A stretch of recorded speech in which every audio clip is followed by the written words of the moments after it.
What's up, everybody? Big Herc 916, getting down fresh out. You know how we do it over here. Got a special guest with me here today, Bryan, and this man, he's got an amazing story, and we're gonna get right into it. So, Bryan, let's jump right into it, man. Well, thanks for having me, man. So I've been to prison twice. The first time I went to prison was in 2002 when I was 22 years old. That was for a conspiracy to distribute cocaine. And then I also went to prison when I was 39. That was for 109 pounds of marijuana. So I've done both federal time for cocaine close to the border in Texas, and then I've also done state time in New Jersey. So that really gave me a lot of insight as far as how different prisons can be. I mean, not just with the politics, but in the feds, the inmates ran the prison, and you weren't really concerned with the guards. And in New Jersey, it was completely the opposite. The guards were a gang, if I've ever seen a prison gang, shit. and you had to be really concerned with the guards more so than the inmates. So I'll talk a little bit about that later, but I just want to say one thing. I've done this before, and I'm talking about my prison experience in FCI Bastrop in Texas from 2002 to 2007. So I'm not saying that this applies to every prison across the United States. There's a clear difference both from fed to state and even in the federal system from being close to the border where it's a lot of Mexicans and a lot of cartel versus being in the Northeast where it's just a different kind of population and criminal. So I just want to say that I'm just speaking for my prison experience. I am not saying that this applies to every prison across the United States. And I just want to say that to the viewers too. If you are interested in what goes on in prison, you can't just take one person's story from it. It's absolutely just, so completely different. Being, before we deviate from that, being in that prison, like so close to the border and dealing with a lot of people from like the cartel and from Mexico, what was that like, and what type of crazy cases did you hear about? Because I know a friend of mine, he did time at he's from Mexico, and so he spoke fluent Spanish, and he talked to a lot of guys who were there in Safford from Mexico, and some of these guys' cases, you see this guy, nondescript Hispanic guy, and you and then he got cool with him, and then come to find out this guy was moving tons of cocaine and was a part of a cartel. I mean, what are some of the crazy, stories that you heard or came across while you were there? Oh my God, where do I even begin? So yeah, being in Texas, that close to the border, there were a lot of just big time drug dealers. I remember at the end of my bid, I ran with Tango Sananto, so I was one of the only white dudes that actually ran with the Mexicans. There was another dude, they called him White Boy. But right at I'll get to that, but that was related to what happened when I first got there, because my ex's father, he was Paisa. He was a cartel dude from Mexico. And so when I got there, the white dudes really didn't know what to make of me. And in that particular prison, there wasn't a lot of whites. There really wasn't a gang. They stuck together as, sort of a racial group, but they weren't organized. They really didn't come up to you and, give you commissary right when you got there, give you, shower, things like that. They really didn't do that. So I first got there at 9:30 at night. And the next morning I left, and my ex's father was there. I had actually visited him I'd actually visited him in that exact prison about 6 months before I went there. Oh, God. Yeah, so I went, as soon as the doors popped, I went and found him. He was in a different unit. So people they knew who he was. Yeah. So they see this, this white dude just got there, and he's walking with, some big cartel guy. So I think that kind of, the whites are just looking at me like, who the fuck is this guy? And then, I mean, I am from West Texas, but I also grew up in Jersey. So I guess my just swag was just a little bit different too. So the whites never really approached me. And like I said, the whites really didn't have a gang per se. They were a loosely organized racial group, if you want to call it that. So I was by myself for about 2 months. Where'd you sit out in the chow hall? What's up? Where'd you sit out in the chow hall? Because that's all political. You know what? There were places that were political, but then there were places that weren't political. Okay. Yeah, is how it was. Okay. It was FCI Bastrop, which is technically a medium low. So the federal system is ADX, USP, and then there's medium highs and medium lows. Those are all in custody. And then a camp is out custody, which is official low status. But people call FCIs low, but it's a medium low if you actually look at the books, how they classify it. So this was absolutely not the worst prison. I mean, I will tell you this. I definitely lucked out. I mean, I still saw people get sliced up with razors, still saw people get their head bashed in, with locks and a sock. I mean, it was still a traumatizing experience, but I would say that I lucked out because it was the least traumatizing experience I feel that it probably could have been, short of going to a camp. I couldn't go to a camp because I had a car chase and they gave me sentence enhancement. So they gave me aggravated assault on a federal officer because they said that I rammed their car, which I didn't. They rammed my car, but whatever. And then there was a reckless endangerment for the high-speed police chase. So because of that aggravated assault on a federal officer, I could never go to a camp. So gotcha. I was there behind the fence for 5 years. So it was, the chow hall, there were places that weren't political. Okay. So when I first got there, I really had no cell to move into. And there was this older black dude, his name was Shabazz. And Shabazz was like, hey, just come live. He was about 32, I was 22 at the time. So, he seemed older. He was about to go home. And Shabazz was like, yo, just live with me. It'll be your cell in 2 months. That really doesn't happen. People don't just get their own cells in 2 months. Well, the reason why Shabazz wanted me to live with him is because none of the blacks liked him. He was like one of those preachers, you know what I mean? He renamed himself Shabazz, like just, always, everybody that would move in there always had a problem with him. So he was definitely smart. Like, I'm always going to be a person that's, going to try to be fucking peaceful. So he had me live in there. And that's what I said. Like, most prisons, like blacks, wouldn't live with whites. But there it was whoever owned the cell, if you could live with whoever the hell you wanted to live with. So, Shabazz was okay. I mean, we'd have conversations about books, but he was definitely, a manipulative fuck. I knew what was, I knew what was going on. I knew what was going on, but I'm like, man, it's 2 months and I get my own cell. Yeah. So Shabazz is about to go home.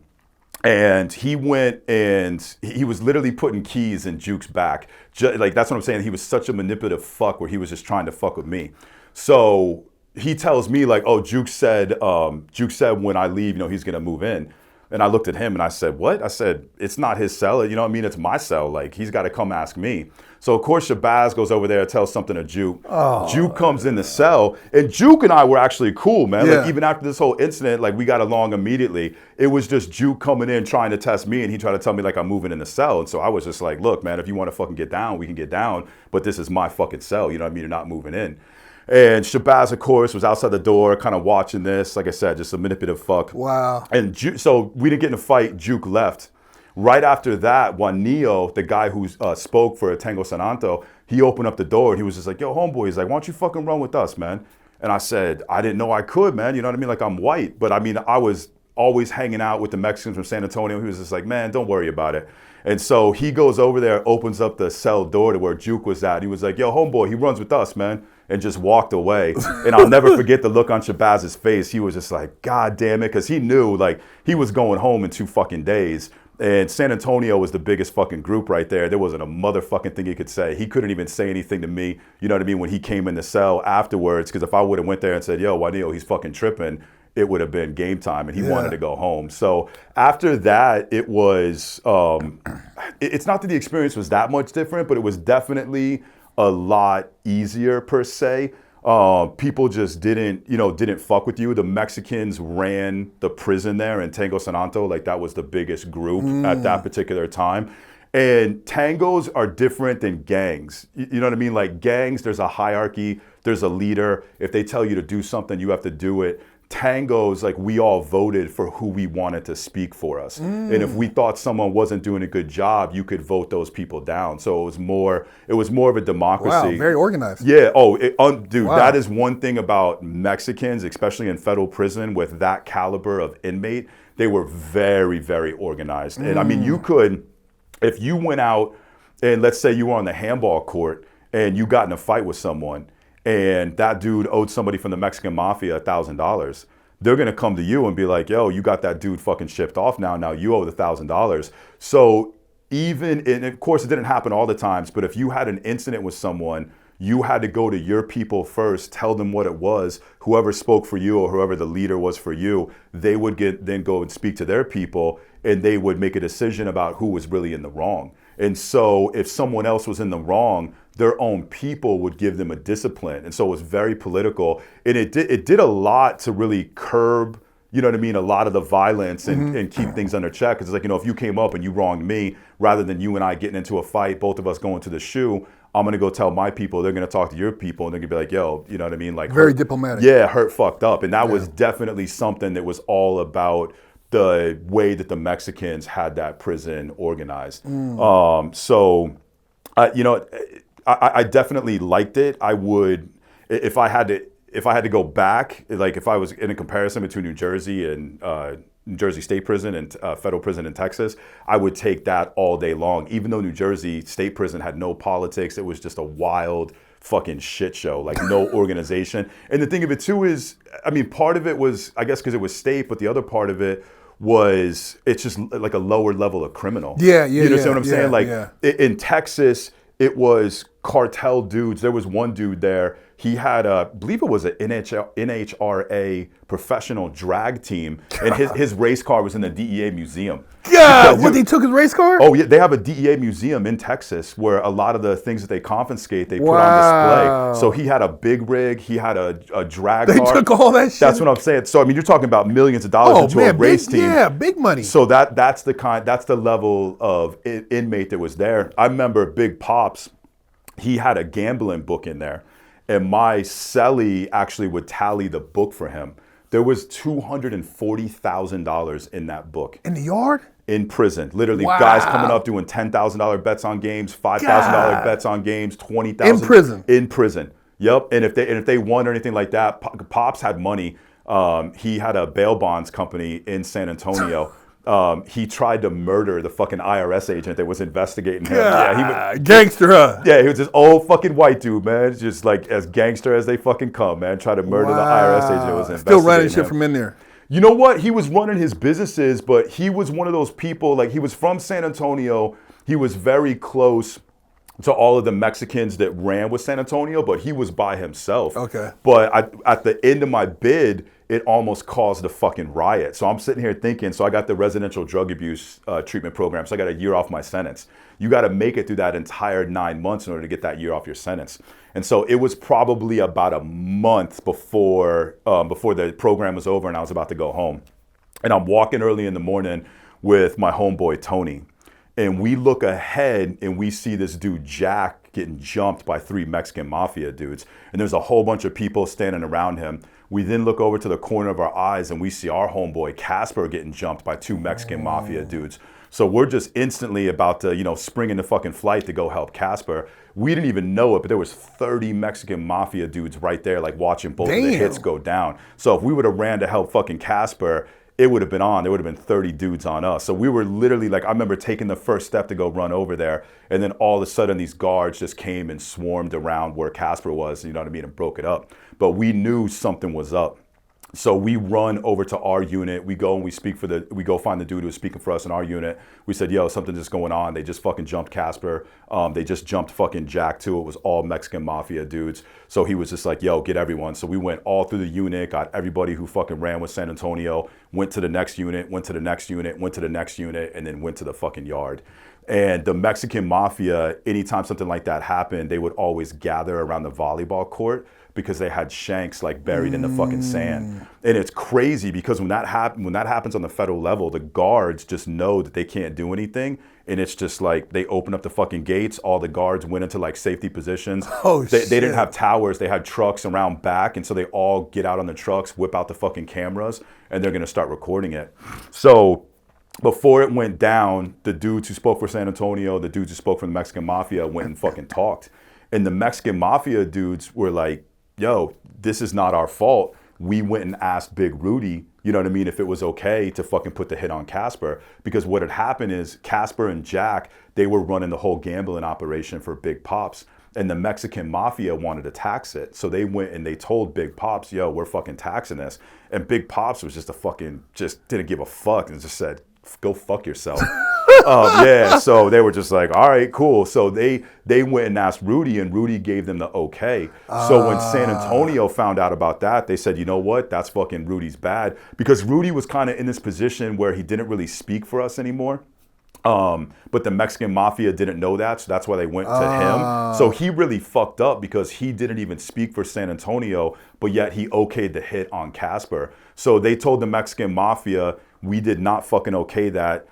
You know what I mean? You got to tell SIS that Casper is good to come out of the fucking hole. That there's no fucking hit on him. Like that was the number one demand. And then they went back there and they fucking beat the living shit out of Rudy inside the cell, like San Antonio's. Oh wow. Yeah, to fucking discipline. Yeah, to fucking discipline him. Wow. But yeah, that's the only reason why that didn't happen. But I remember thinking like, God damn, man, like this helped me out my whole bid. And here I am about to get a year off my sentence. Man. And it's just gonna get all flushed down the toilet because of that. Yeah, the politics is crazy, man, in prison, especially when it comes to gambling. I mean, at every spot I've been to, like those gambling tables, there's so much money involved, and like the people running them, you got to have some heavy hitters in there with you to make sure, you said, you don't have that, taxation or whatever, and that's usually because there's always money around the table. Yep. The poker table there it would have 10 players. There was at least $10,000 on the table at all times. Every person sitting down at that table had $1,000 in front of them. In prison, you can go to Vegas and play poker, and there's tables that don't have. That's what yeah, exactly. Yep. And these guys are serious because they'll have it'll be the end of a movie, and they'll leave everything, and nobody touch, and come back and continue the game. Yep. Yeah. That's major right there. Yeah. No, wow. It definitely is. So, as far as like having seen your father-in-law, I mean, what was like? Did that kind of like open up a lot of doors for as far as people like seeing you in a different light, and did it? Yeah, I mean, I think it did. Like I said, it was about 2 months before I actually started running with San Antonio, but I was always with all the Mexicans from San Antonio. Okay. So it's kind of, it was definitely a loose association up until then. And then they also saw me around my father-in-law a lot, which the whites were really just kind of on the sidelines in that prison. They weren't really involved in anything. There wasn't a white TV room. There was a Mexican TV room. There was a black TV room. It was like a 2-to-1 ratio. For every 2 Mexican rooms, there was 1 black TV room. And the whites would just sit on the outside because they would have big plexiglass windows. Oh, you got to watch through the window. Yeah, you'd have to watch the windows. Yeah. But then again, in one of the Mexican TV rooms up on the upper floor where they had the 2-man cells where the guys had been there for a while, there was like a couple of whites in there who actually had places in the TV rooms because somebody left and they gave them their spot. It was definitely a lot of, it was a very, very respectful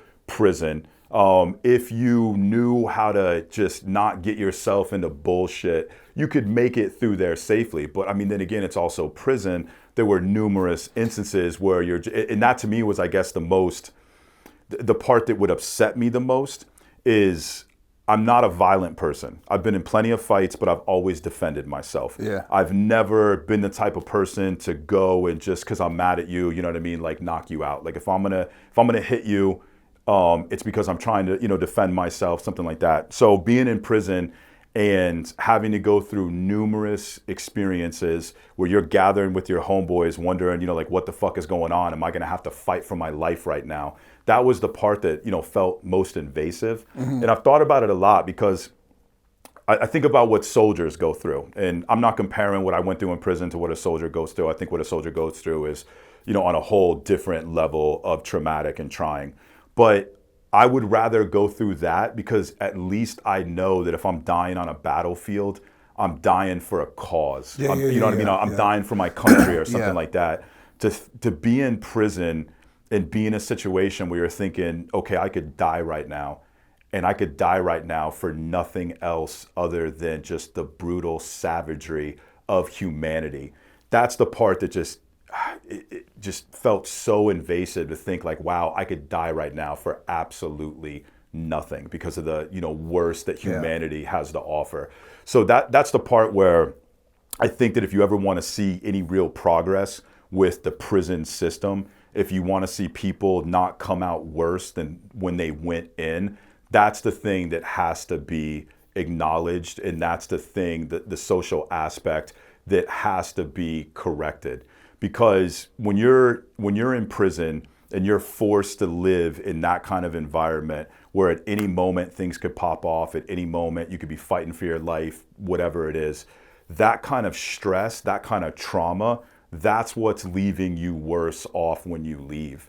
And inmates aren't given any kind of programs once they leave to acknowledge the trauma that they've been through. If anything, people say, you know, tough cookies, get over it, you deserved it, you're a piece of shit, you broke the law, you deserve to have this continuing trauma, which, you know what I mean, maybe from a point of retribution, I don't know, maybe some people do deserve that. I don't personally believe that.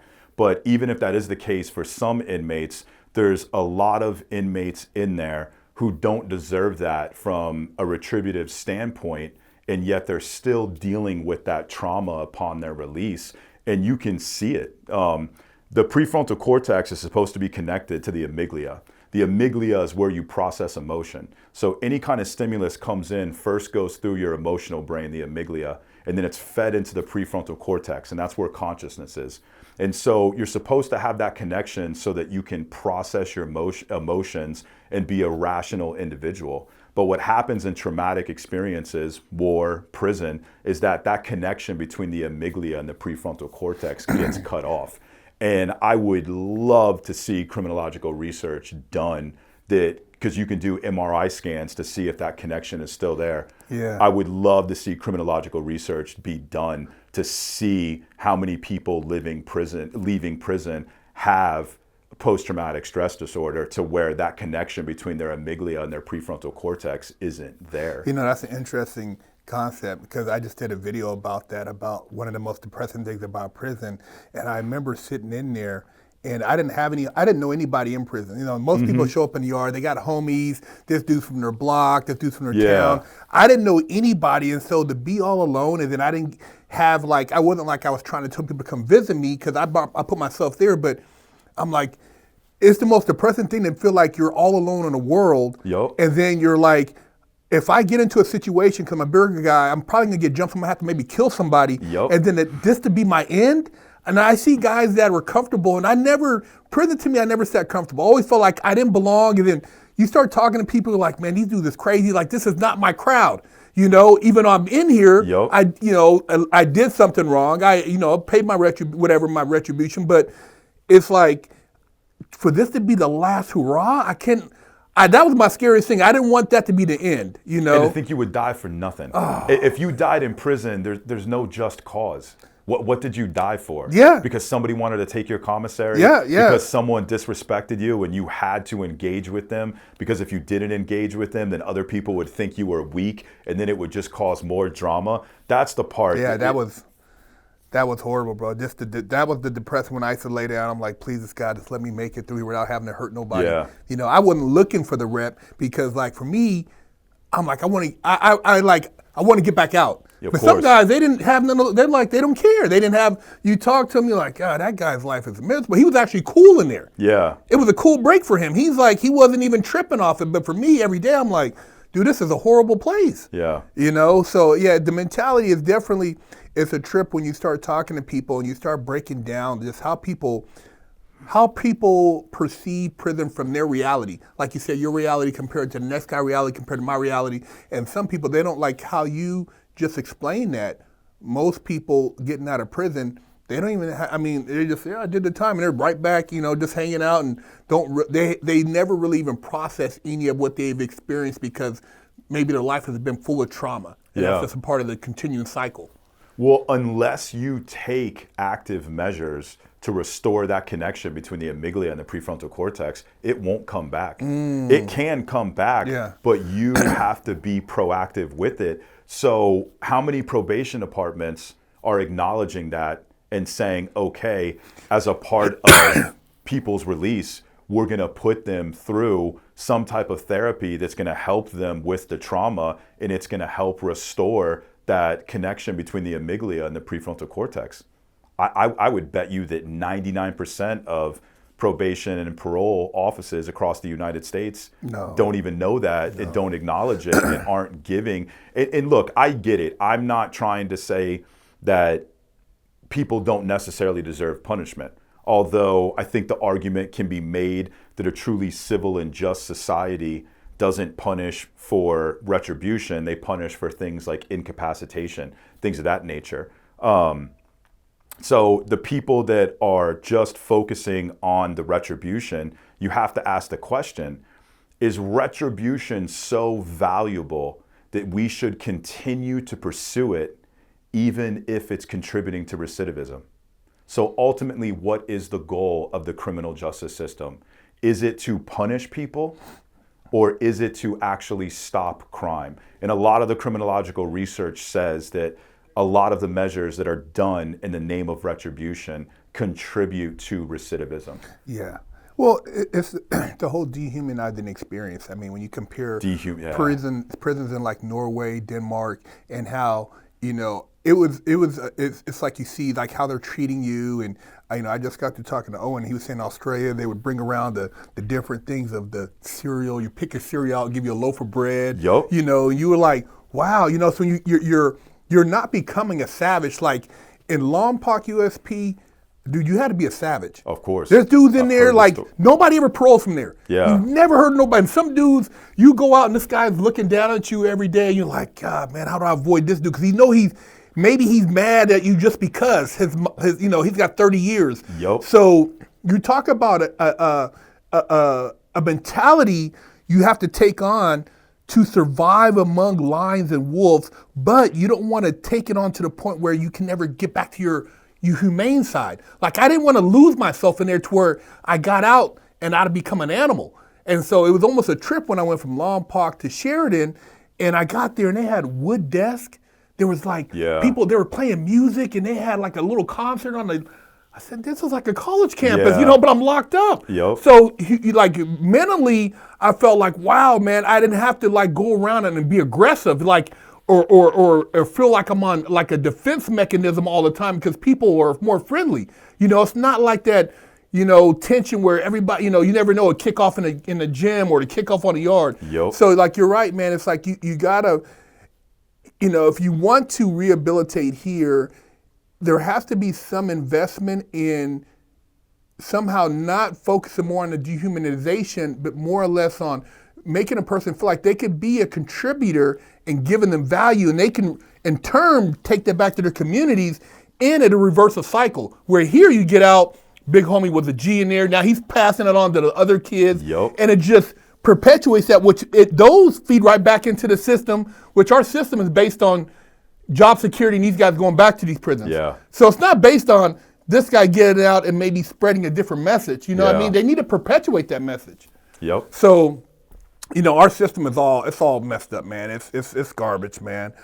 But you before getting into prison and just like like you say, getting involved in the drug game and stuff and the cartel stuff. I mean, how prevalent is that in like Texas? I mean, because people watch all these like Narcos and different shows, and they see like Ozarks and how big is the game really, man, that people just have no clue as far as like, even your involvement in the cocaine game? It's definitely, the reality of it is not how they portray it on movies.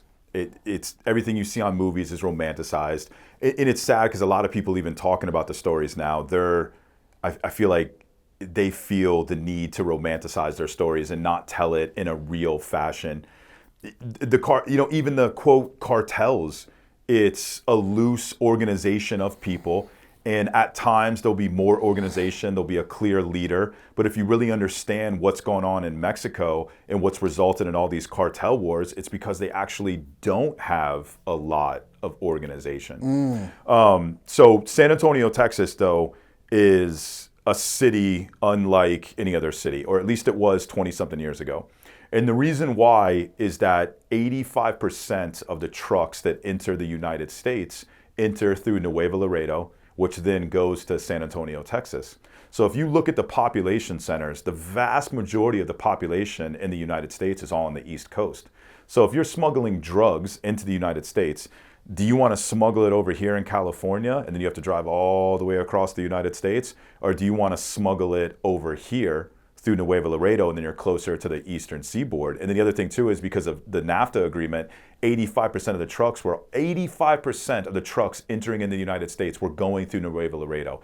It is a small city. It is not big. So 85% of the trucks coming into the United States are going through that one city and then going through San Antonio, Texas. And this was at the time where when I was around it, it was early 2000s. Mind you, Pablo had been killed in 1993. And after Pablo had been killed, the power went from Colombia, it then went to Mexico. Before they killed Pablo, the Mexican cartels, they did weed, but I mean, they weren't even really cartels. It was people down there growing weed, but there just wasn't this massive amount of violence.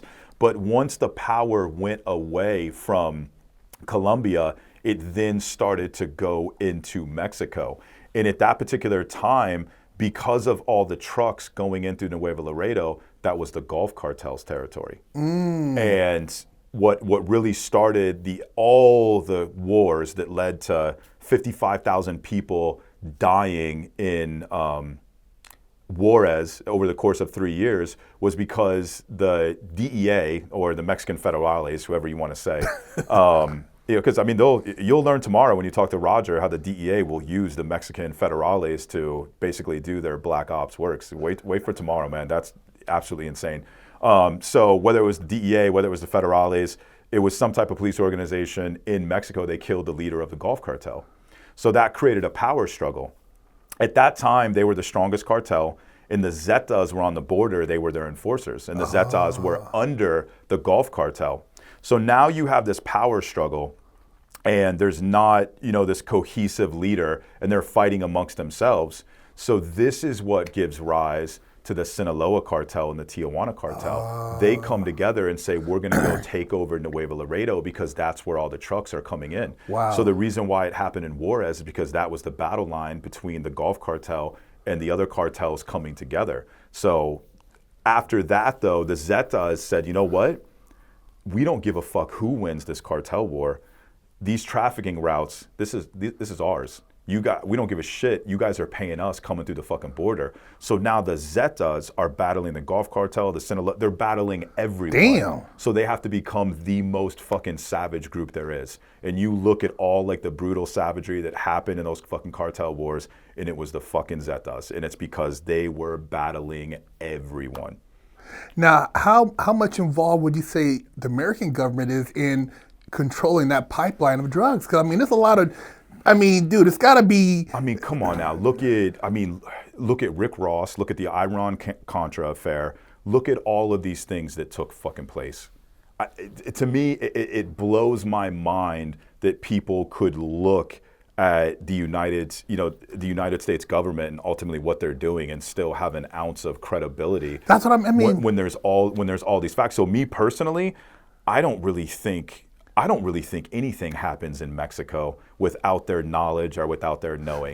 And if they're letting something continue, then there's some benefit, personally, and you can call me a conspiracy theorist, whatever, there's some benefit that we don't know about, and that's ultimately why they're letting it happen. The second Sicario movie, I think, has a lot of truth in it. I don't know if you saw that. Yeah, I've seen it. But they were trying to take out the Mexican cartel so that the power would go back to Colombia, because when it was in Colombia, it was manageable and they had control over it. So it's, to me personally, I think that everything that's going on there is pretty much under their influence. Well, what about now, though? Because now, and I'm gonna circle back to your initial case, but now, like, from all the documentaries and podcasts I've listened to, a lot of like the elite Mexican military have been trained by our Navy SEALs and our Delta Force.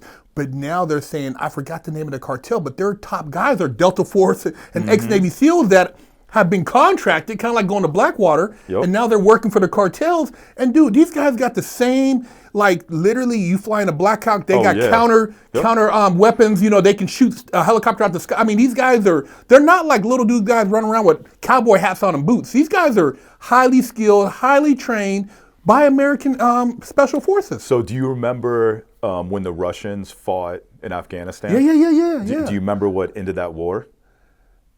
Is when the CIA, didn't they train Osama bin Laden as the Mujahideen They counter? gave them the rocket launchers. That's right. That's right. So now go to Mexico, right, and look at these cartels, and look at the training they have.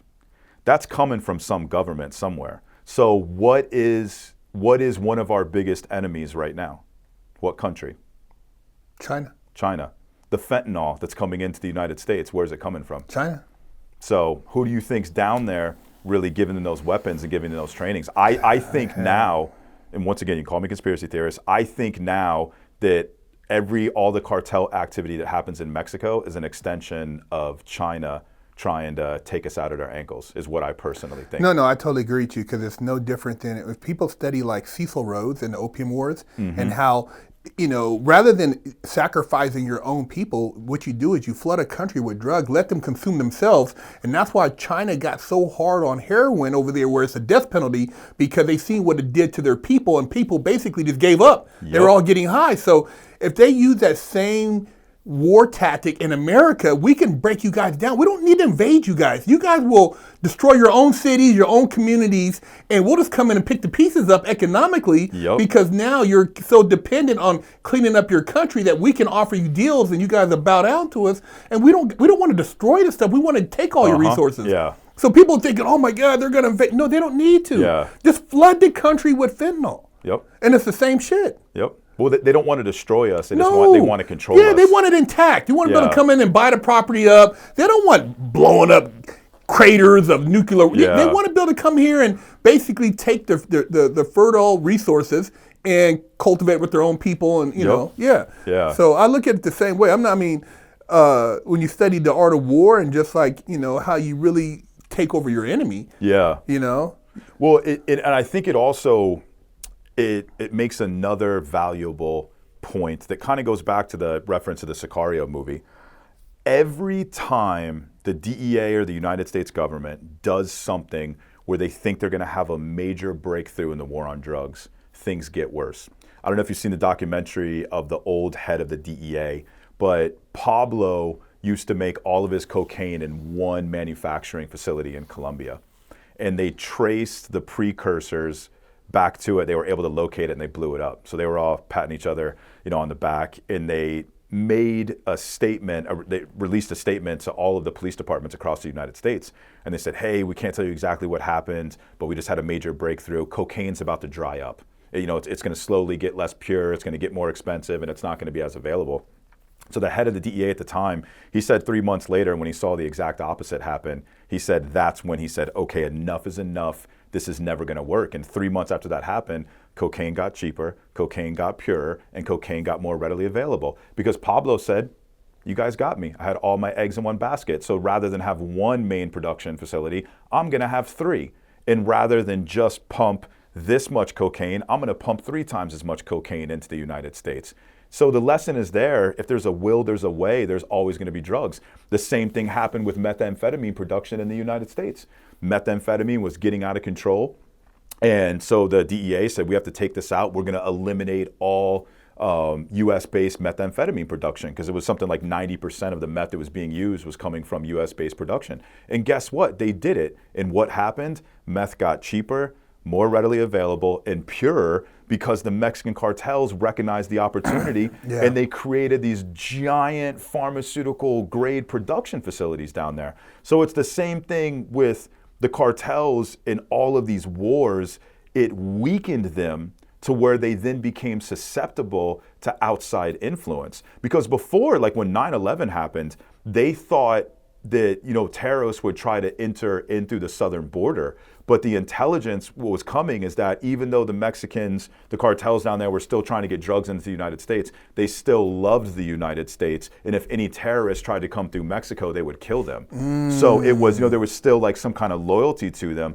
But now here it is 20 years later. And if you ask me whether it's they're not having loyalty to America anymore, or whether it's from the cartels being vulnerable and open to outside influence because of the years of just going through these brutal cartel wars, here it is once again where we thought we were fixing a problem, and lo and behold, we've just made it worse. Where I personally think that we opened those cartels up to outside influence from China. So now we have China in our backyard flooding fentanyl into the United States, and ultimately it was our own doing because we weakened them to make them susceptible. What about, when you look at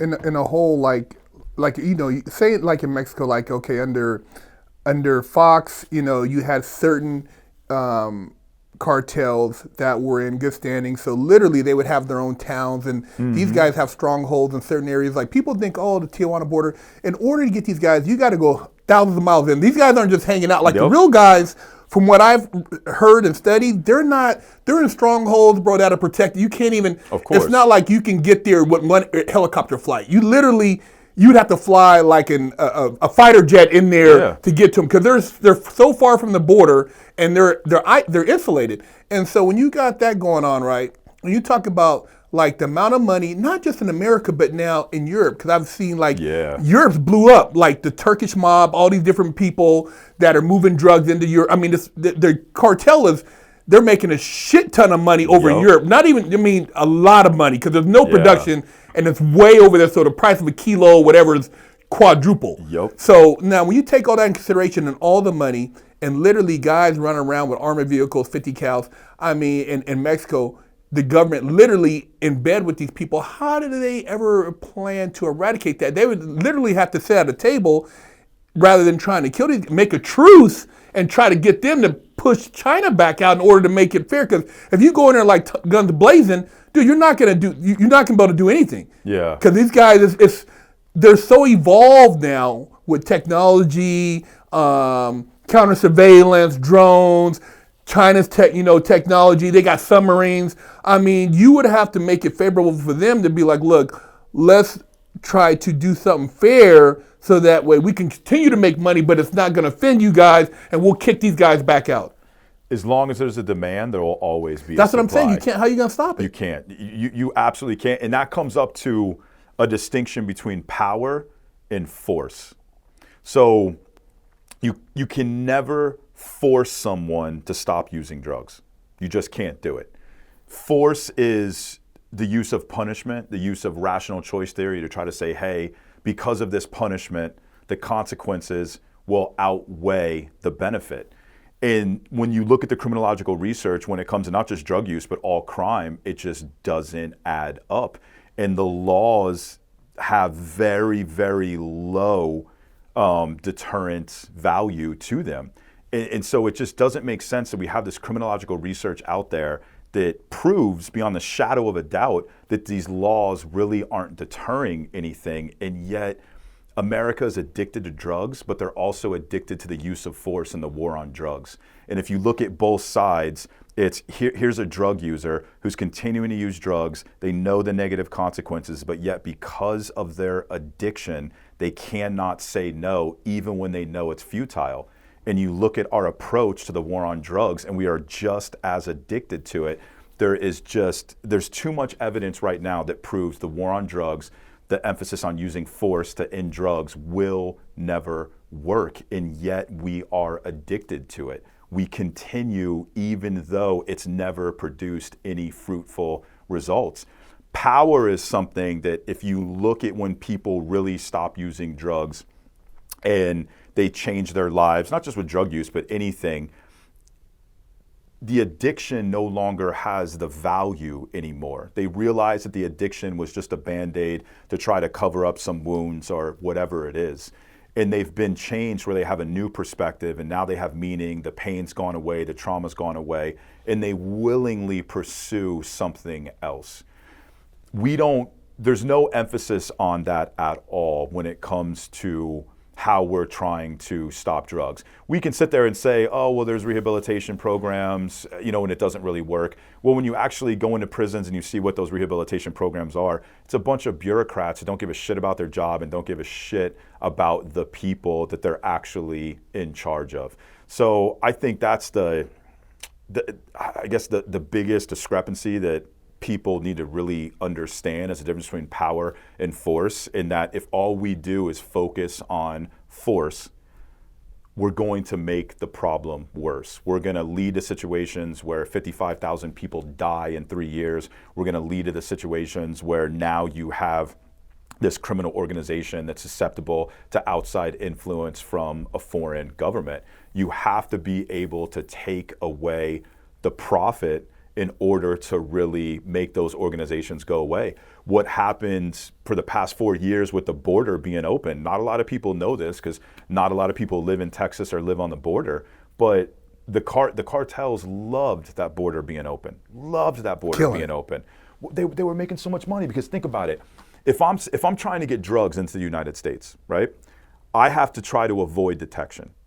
You're not just opening up the floodgates and saying, yeah, bring in as many drugs as you want.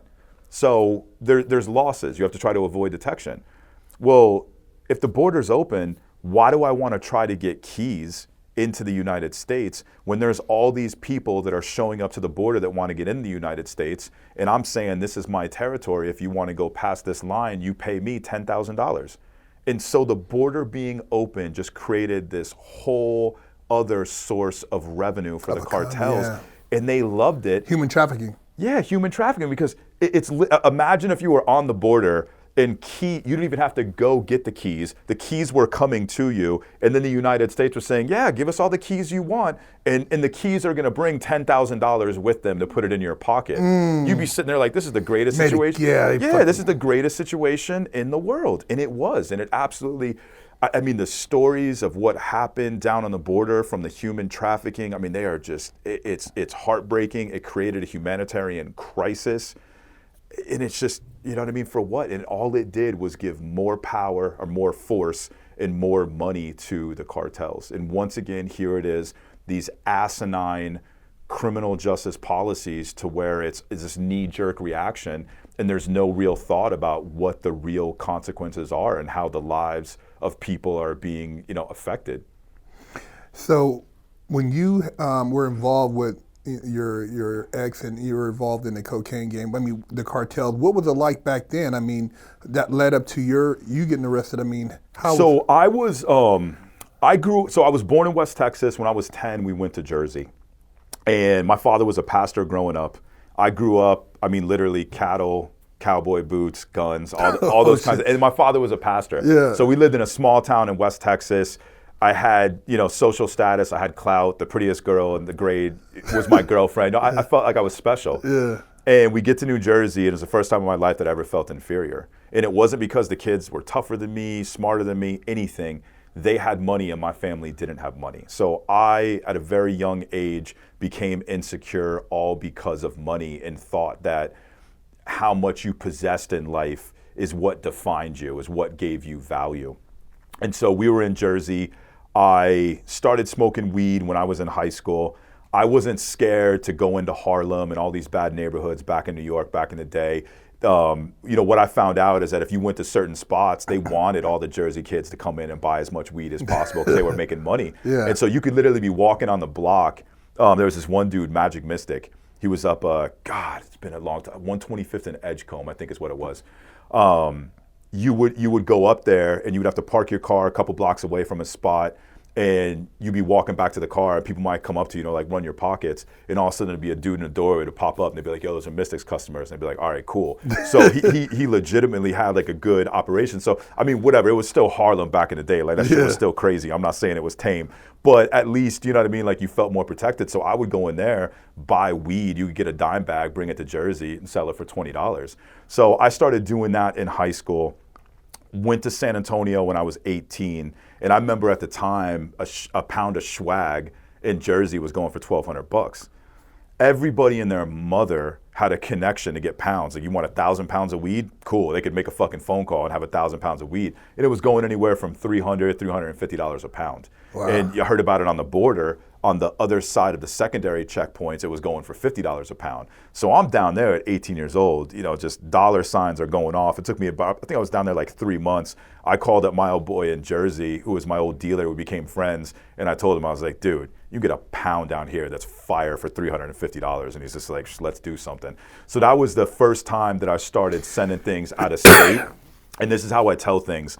Like in California, everybody learns how to grow weed. right? In New York, everybody learns how to hustle. Everybody learns how to get rid of it. In San Antonio, everybody learns how to traffic. And if you really understand the drug game, trafficking is the most important part. It's where you can make the most money. It doesn't matter how much, drugs you have over here and how many people you have willing to buy them. If you can't connect those two dots, then you can't make money. So I understood that early on. And in San Antonio, it's just the trafficking is a part of the culture. So you learn like what a clavo is, which is, Mexican slang for like a hidden compartment. and years later, from the shit that I learned being down there in between 18 to 22, years later, I used that to be able to get a shit ton of weed. I don't know if you got to be familiar with Northern California and the Triangle. Yeah. I used to live in Santa Rosa. Yeah. So, well, Santa Rosa, you were good. But from Santa Rosa to Eureka, that was the fucking gauntlet. And you better know what the fuck you were doing back in the day. So I used the trafficking skills that I acquired being down there, learning from, like Mexican traffickers, to years later, literally be able to make millions of fucking dollars getting weed down off the mountain when other people couldn't do it. Yeah, because you couldn't even go. Like you had Santa Rosa, then you had Guerneville, and then I knew people that lived in Humboldt. But like, dude, you couldn't even go up there. No. Like especially, and I'm just gonna keep it 100. You get pulled over going up there, dude. They everybody knows everybody. Yep. The sheriffs up there are in on it, and then on top of it, like, I knew somebody, but there's not a lot of black guys because they scare you jacket. Of course, you rob it. So literally. And people I think it's racist, but they're like, dude, who's this dude? Yeah. So I had to get vouched from this dude to even be cool and, know somebody because they didn't mess around, man. It's like by the time they got to Oakland or Frisco, you had to know a white dude that got it to one of them dudes and it was cool. But man, they weren't even connected to the connect. Yeah. Because those are old families. This is like straight mafia up there. Oh, yeah. Yeah. I mean, did you ever watch Murder Mountain? I never watched on Netflix. Oh, you got to watch that. That's good, man. It's about Alder Point up there. It's right on the edge of, I believe, Humboldt and Trinity. My connect was up in Trinity. I used to go up there all the time, but everybody knew about Alder Point in Humboldt Mountain. Oh, wow. And it's about the guy, Garrett Rodriguez, that went missing up there. And they used Garrett's story to bring light to how many people went up there and went missing. I do think that the documentary was a little bit sensationalized. I used to love actually going to like Grass Valley and around that area off the Sierra Nevadas instead of the coastal mountains because it wasn't as hot and it was easier to get things back. But there was still more weed and there was still better weed up in the Triangle. So as soon as I figured out the transportation, that's where I was fucking around a lot. But before I had that figured out, I was going up there to the Sierra Nevadas just because it was so much easier coming back. Isn't that so crazy, man? Like you said, the logistics and all that. Because I did time in Grass Valley because there was a fire camp up there. Okay. Washington Ridge. So I spent a couple years up there. I used to cut fire lines. I worked on the digging snow. I've been so cold. Oh my God. Yeah. But you never know though. Like there was a guy who used to come visit me in there, and he was like one of those like a community helper. Okay. And old dude, he was compassionate, would take us out to the Grass Valley downtown to go eat and hang out by the little lake. And come to find out, back in the day, when they used to do weed busts, they would take it to the dump to the burn area to burn, but they light it and they leave. They'll leave on burn on top. He would come in and take the bottom, and he was like, he made a lot of money because he turned around and redistributed. Yep. So like people like that town, very quiet, nondescript. You go up, people very nice. Looks like going back in time. I don't know. It's probably developed a lot because I was there in. It's still pretty. I was there in early 90s, like 91, 92. Okay. Like I was there 92, 93. I got out in 94, and but yeah, like you said, man, there's a lot of money. Like those people balling. Yeah. Balling up there. Well, that was before California legalized medicinal. Those were the real old school rebel growers. That's when I was back there. They were getting caught and they were going to federal prison for it. So a lot of the people that I was buying from, it was their parents and their grandparents that were kind of the legendary growers that were growing it back in the day when you could still go to federal prison for it. But in 1996, when California legalized medicinal, everybody's getting their scripts, and that's when these giant farms they killed all the private. Well, no, it was still like the smaller growers. It wasn't what it is now with all the commercial bullshit. It was still, underground growers. It was medicinal. I remember in 2010, I was up there when California tried to be the first state to pass recreational, and the growers were investing their own money in flyers telling everybody vote no, vote no, Oh, vote no, shit. because they knew they knew that it would destroy it. Yeah. And sure enough, like that scene just isn't there anymore. It's been destroyed. Yeah, 'cause I remember in 95, 96, if you had a hookup from, like, say, Santa Rosa, you can get a hookup with a pound for like 38. Yeah, and that was outdoor. That's what I'm saying. That was, but you can go to Sacramento and that shit was going for like 45, 5. You know, if you were, so you know, you were. It was, and that was like gold back then. I mean, a pound for like, 35, you had a hookup, you sell it for 45, you know what I mean? So it was different, and now it ain't worth shit. Yeah.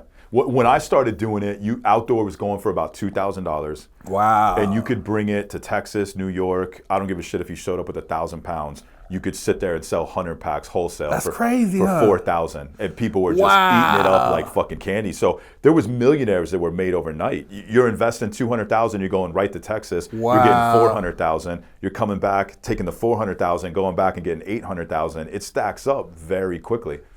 So when you were in the game, as far as like, I know you said you're the coke, but the weed, was it more profitable in the marijuana game? Oh hell yeah, absolutely. But it's bigger product to move, right? Because it's the bulk. But I knew transportation. Okay. I knew transportation. So the first thing, I got out of prison.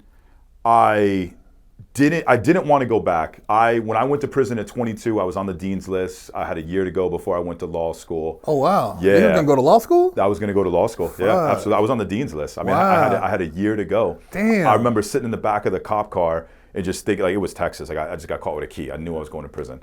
And I remember Texas ain't no joke, bro. Yeah, well, especially up there in Lubbock, the Bible Belt. Yeah, I've been to Lubbock. Yeah. I've been there. Lubbock don't get caught with a key. Dude, Lubbock, me and my partner, we watch Landman in Midland, Texas. Yep. And I flew into that Lubbock airport in a twin prop. Yeah. And we were driving. I'm like, man, ain't shit out here. Yeah. No joke. Yep. Yeah. Yeah. So yeah, that's where I got caught. So I remember thinking, okay, I'm never going to do this again. I'm going to make the best of this situation.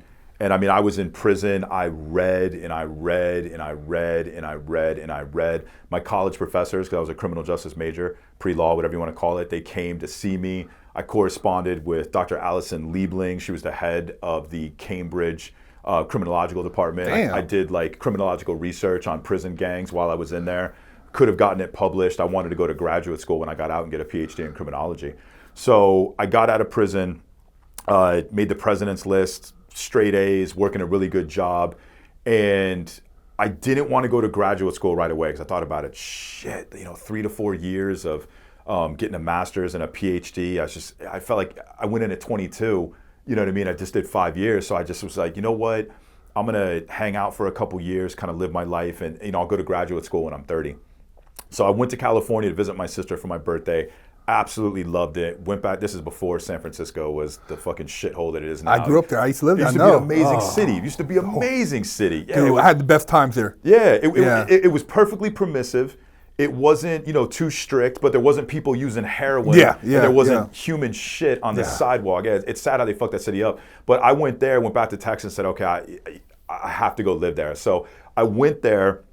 Got a job at a Porsche and an Audi dealership. Oh man, you were living a life. Dude, I fucking made 10 grand my first month. I made 10 grand my second month. I was about to make $25,000. Flipping Porsches and Audis, huh? Porsches and Audis, but in the state of California and their wonderful wisdom, you have to have a sales license. So how it works is I got hired and went to the DMV. I filled out the application to get my temporary sales license. I was legally allowed to work under my temporary sales license. And then it was like 2 months and 3 days or 2 months and 5 days, they denied my sales license. And I was on cloud 9. I worked from 12 to 7, had an hour for lunch. There was no manager barking down your neck. It was like, you want to make money, you make money. I was driving Porsches and Audis home. And I was proud of myself. I said, you know what? I set goals. I said, I'm never going back to prison. And I did it. And it's just kind of that just validation where you're telling yourself, you know what? Society told me I'm a piece of shit. The criminal justice system told me I'm a piece of shit. I'm not worth anything. But you know what? I am worth something. I set goals. I had standards. I said I'm gonna live by these principles, and I fucking did it. So I was on cloud 9, and I remember the owner, the general manager, and the assistant manager didn't tell the owner that I had a record because I thought he might care. He got the letter from the DMV saying that I couldn't work there. He called them up there and said, get an attorney. I don't care what we have to do. He's the best salesman we have. Let's do whatever we can to help him. And he called me up to the office, shook my hand, personally signed my last paycheck, and said, I have no choice. And he said, you get this situated. He said, you always have a job here. So that, I won't even lie, man. I went into my car and I probably cried for about 5 fucking minutes. And it fucking hurt, because it wasn't that I couldn't find an employer for a successful profession to hire me. I had someone that was willing to fight to have me there. And I was honest. I don't care if I saw your social security number. Like, I'm not a fraud. I don't do fraud. I don't do things like that. I was honest. And the other thing too is, to me, it wasn't just selling someone a car. A lot of those people that were coming in there, it was their first nice car. They had gotten a job in Silicon Valley. So you were getting to share these special moments with people. So it really meant something to me. And like I said, I conducted myself with honesty. The reason why I was able to sell so many cars is because I wasn't trying to jerk people around. I wasn't trying to hit them up. I would take them outside and say, hey, pull up your phone. This is Edmund's true market value. If you tell the finance manager I'm telling you this, you're going to get me fired. That's what you should pay for this car. And they would be like, wow. And they would go in there. They would have a 5-minute conversation with the finance manager, and they'd come out and the deal would be done. And the finance manager always say, like, man, like, your deals always go really fast. And I'm sitting there thinking, you know what? Because I'm not trying to be a dishonest piece of shit and beat everybody over the fucking head. It's like, just be honest about what a fair price is. And so I was proud of myself how I conducted that job. And so it fucking hurt to get that taken from me. And, I cried for probably about 5 minutes, and then I just shook it off and said, you know what, fuck it. Like, I'm not gonna let them stop me. I'm gonna find something better. And so I was looking for other jobs, and I got this interview at AXA Financial Services, and went in. It was a group interview. And there's all these kids that just graduated with MBAs, Wharton School of Business, Michigan. Damn. And I'm sitting there like, there is no fucking way in hell I'm getting this job. I've got a record. I don't have an MBA. So they do the group interview. They ask us, all our individual questions, kind of going back and forth, having a conversation. And then he said, okay, we'll be in touch with all you guys. And everybody's walking out of the room. And the guy who was doing the interview came over and he tapped me on the elbow and he said, just gave me that look. And I was just like, okay, cool. So we let everybody walk out. And as soon as everybody walked out, he looked at me and was like, with enthusiasm, he goes, you have what it takes to do this job. He goes, this job is going to change your life. He said, for the first 4 years, you're going to make $100,000 a year. You're going to work 18-hour days. You're going to hate life. He said, but your 5th year, you will become a millionaire. He said, this will change your life. He said, it was like 98% of people that make it to their 5th year never do anything else again. And he just kept on saying, like, you have what it takes to do this job. And so I told him right away, I said, look, I have a record. I've been to federal prison. And he told me, he said, I don't care. He goes, if you can get bonded and pass your Series 7 and your Series 63, he goes, you have a job. And of course, I couldn't get bonded because of my record. So that, that hurt once again. And finally, 9 months later, I got a hearing with an administrative law judge for the state of California to have an appeal hearing for my sales license. And I went in a suit. I defended myself. I embarrassed that prosecutor. The people in the courtroom stood up and clapped for me. It was just a passionate appeal of saying, I want to be a contributing member of society. I want this job. I love this job. There's signs of rehabilitation. And if you look at the record and you see that there's enough signs of rehabilitation, you can grant this appeal. And she said, no, there's not enough signs of rehabilitation. And I remember walking out of that courtroom and just taking off the tie. And it was just like a light switch. And I just said, fuck it. And boom, right back into it. It was probably within, I don't know, maybe a month, maybe 2 months, was making $100,000 a month. And was just, like I said, it was the gold rush or the green rush, whatever you want to call it, where you could just make bank from sending weed. At first I started doing it in Texas. That's where I had contacts. And like I said, it didn't take me a long time to get up to like $100K a month. And at that time, I had known other people that were already sending loads to Texas. So they had a couple different drivers, and it was always diesel trucks, Rams. And the reason why is because if you go and you look at the highway, even if you're a Ford fan or a Chevy fan, if you're a hot shot, if you're doing anything on the highway, everybody gets the Ram for the Cummins because it's a 1,000,000-mile motor. So when the DPS or highway patrol are looking at the cars going by, in the back of their mind, they've just seen 100 of them, and they think that individual has a reason for being on the highway. And that's where people fuck up when they're trafficking, is that they don't have a viable reason for being on the highway. So as soon as they get pulled over, your story doesn't add up. Yeah, it doesn't add up. But I remember the first time that driver, I went to San Antonio to wait for the load, and the driver showed up, and he was fucking crazy. He had Arizona plates, big bright red Ram 3500, had a special Clavo built in the back. He could hold 300 pounds. And he would be loaded down with 300 pounds. He'd do like 85, 90 miles an hour because he looked like a cop. He had the whole like fire, it was like fire department plates on it. He'd get pulled over and they'd be like, all right, cool, go on your way. So I open up the door and I'm looking at this dude and I was just like, I thought he was a cop. I was like, there, put the cuffs on, fuck it. And he started laughing. I was just joking with him, but I mean, I really was nervous. I really thought like, oh my God, my first fucking load to Texas and I'm about to get fucking caught. But he was just this badass fucking driver because he looked like a cop. But that dude, he went by the name of Cowboy, and he was greedy, and he was working for this really, really big organization up there.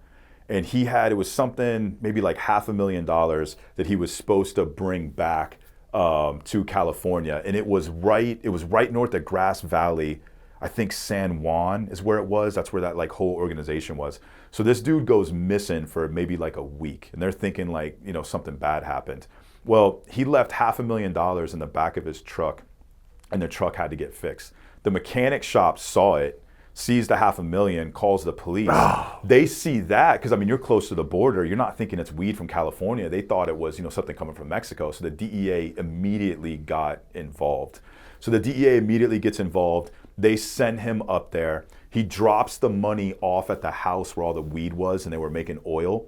And the one dude who was in charge of the whole organization, he knew something was off right away, because Cowboy knew that was like the number one rule: never have the money where the work is actually at. So he just drops off the money and takes off. And then sure enough, the cops come in. But it was state police. It was state police and like the sheriff's department. And I remember I wasn't directly connected to that organization, but I was loosely connected to that organization. Everybody was shitting their pants. And I told everybody, I said, I'm telling you right now, because this was right at the end where the feds still were investigating marijuana. I said, this is a federal case. This is how they operate. They're just using the sheriffs to build the federal investigation. And I'm telling you right now, federal sealed indictments are about to come down. And I really knew that when they gave a special bail enhancement, it was something like, $1 million. It was like for fucking weed in Northern California. And then sure enough, boom, all these federal indictments start to come out because of it. And that guy was who was in charge of that whole organization. He went to federal prison, went to FCI Bastrop for 8 fucking years for weed. And that was right at the end where the feds stopped prosecuting marijuana. So about 2 years later, I get on a private jet with 109 pounds of weed from Oakland and was flying to Teterboro. And at the time, I was like, it was the first time I got on a private jet. I had other transportation means, but I was just like, you know what? Everybody wants to do the private jet. I met someone that told me they could broker it and they knew what they were doing. So I get on the plane. And I'm just thinking like, it's 100 pounds. If I get caught, it's a manageable loss. I'll get probation. Like, come on, it's 100 pounds of weed. Who cares? Well, turns out that the pilot was a snitch for the DEA. So yeah, as they're loading the containers, he's inside calling his handler. So we fly from Oakland to Teterboro. I get off, the DEA's there waiting. They're questioning me, asking me if they can search the containers. I said, no, you can't search the containers. And I asked them, I said, no, am I being detained? I knew my rights. And so I wasn't detained. I was allowed to leave, but they kept the containers. I went into New York. I was able to ditch the tail because they were just waiting for the drug dog to show up so they would have probable cause to when obviously they were going to arrest me. But I found out years later from the discovery that I had lost the tail in New York when I hopped into a taxi. So took off to Connecticut, got in my Jeep like a bat out of hell, just driving 100 miles an hour, left, right, still thinking they were following me, but they weren't. And then I get a call from the DEA agent. He says, hey, the drug dog just got here. They sit on the containers. We need you to come turn yourself in. And I was just like, I'll be right there. So I was on the run for 3 years. The U.S. Marshal who was after me had the biggest fucking hard on for me. And he created the Northern California top 10 most wanted list.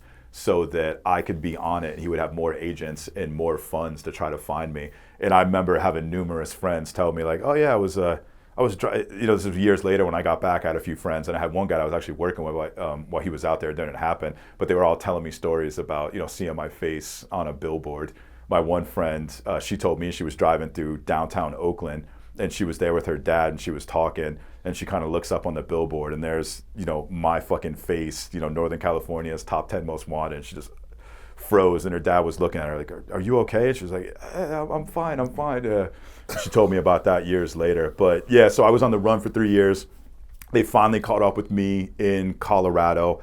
And the crazy thing is that, dude, when I was on the run, I sold more weed being on the run than I did before that, because I knew every day could be my last, and I was just trying to save up money so when I got out, I would have something. Because I wasn't scared of going back to prison. I was scared of losing the money because I was scared of ultimately losing my identity. And it wasn't until I lost everything where I finally went back to prison that I don't know if you ever heard about going through a dark night of the soul, but they say when you go through a dark night of the soul, you experience total annihilation. So all of the lies and all of the bullshit that you fed yourself, it's just completely and totally stripped away. And it's just, you have to go through that experience where you're left with absolutely nothing. You're stripped of all the defense mechanisms. You expose your bullshit and see how you've been lying to yourself for so many years. And I remember it's just like, I felt like I was always, running from a monster, running from a demon. And I finally realized, like what I was running from when I lost everything. And it was running from feeling like I didn't have an identity, and it was all tied to material wealth and things of that nature. So it was a horrible fucking experience, but it was also enlightening. And I would say that it's from that experience that I've since been able to go forward and really, recognize why I went to prison the first time, had good intentions, but still, ended up going back to prison a second time, and be able to really create a real identity that I truly do respect, that, I can say that I really do love myself, and it's not based upon an illusion, and it's not based upon these, false signals of identity like material wealth and things of that nature. So it's been a wild ride for, 20 something fucking years, because I was on the run for 3 years, I was on bail for 3.5 years, and then I had to go turn myself in for 18 months. That's when I went to New Jersey State Prison. Damn, Bryan, that's a crazy story, man. And I'm sure there's so many other facets of it we could go into, but man, I look forward to having a part 2 to this, man. I'd love to come back. Yeah, I look forward to a part 2, and I thank you for taking the time to come out here, man, and share your story with us, man. And man. Well, I love what you're doing, man. Love the platform. Have the greatest respect for you and what you're doing. Thank you, man. Opening up eyes to people's stories that need to be told. Yeah, and like your story, like I said, I feel like a lot of people really get into this. We're gonna get a lot of comments, and I look forward to sharing this and having if you have any social media links, we'll put them in the description. All right. And that way we can get people to reach out. Thank you. So, I appreciate it. Yeah. Until part 2. Big Herc 916, fresh out, my man Bryan.